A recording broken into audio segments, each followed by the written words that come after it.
Well, I think Holden fans were gobsmacked when it was announced the retirement of the Holden brand in this country. It's a brand that's been ingrained in our psyche, in our social fabric, and it's had so much success here.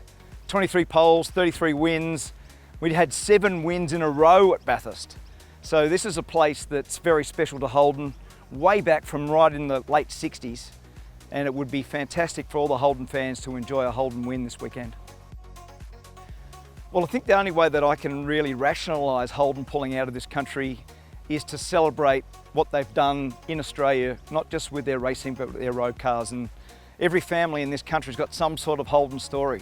And there's been millions of people that have come through the Holden system, whether you worked in a dealership, you worked at Lang Lang at the Proving Ground, you worked at Elizabeth on the assembly line, you worked in whatever format of Holden over the course of those 60 odd years. And for me, we've got to think about it as a tribute and a celebration of all the things that Holden have delivered, especially to this racetrack.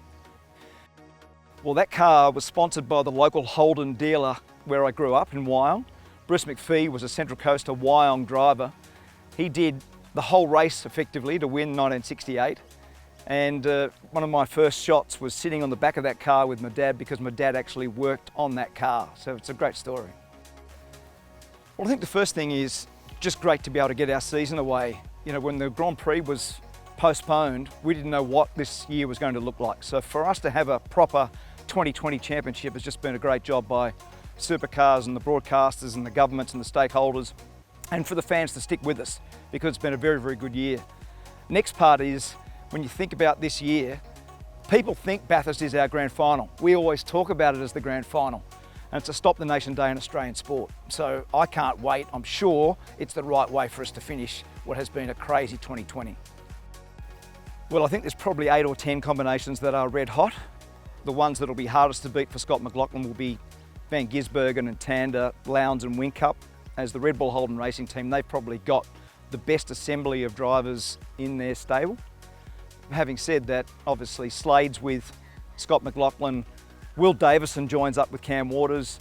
There's other combinations that you know that are always going to be fast. Dave Reynolds always goes really well here. So as I said, I reckon there's 8 or 10 combinations that'll be tough.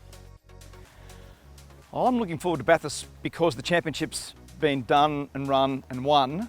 The ability for everybody to come to Bathurst with a red hot crack at winning Australia's biggest race. I mean, I think coming to Bathurst on any normal time, everybody puts their best foot forward. But given the significance of this race and the way that people approach it as a #1 event of the year, it's going to be a ripping race.